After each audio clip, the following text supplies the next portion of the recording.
Just knowing the business like I know the business, I knew it wasn't a work. I mean, I knew it wasn't a shoot.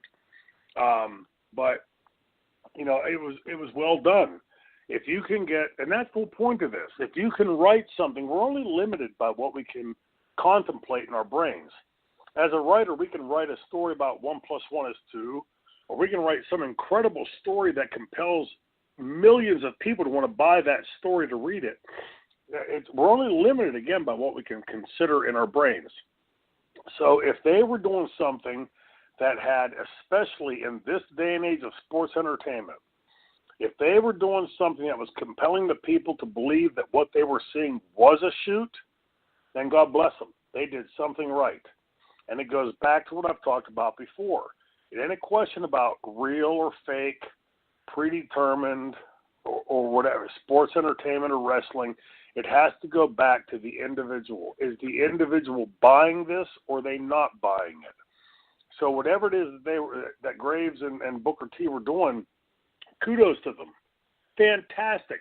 They underscore and demonstrate exactly what I've been screaming for a decade and plus now, that it's not about what we had spoken about before. It's not about because Vince McMahon, admitted to the Maryland State Athletic Commission that wrestling was all predetermined in 1984 to save a couple $1,000s in taxes.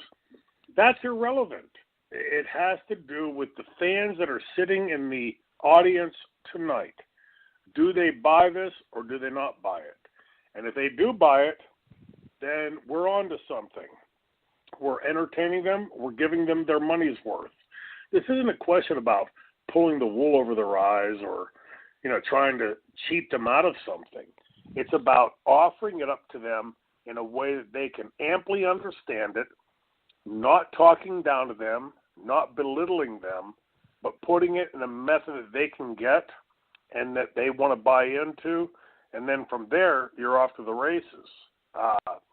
So whatever it is that they were doing in this angle, kudos to them. Keep it up, because it demonstrates what I've been screaming for 10, 15, 20 years now.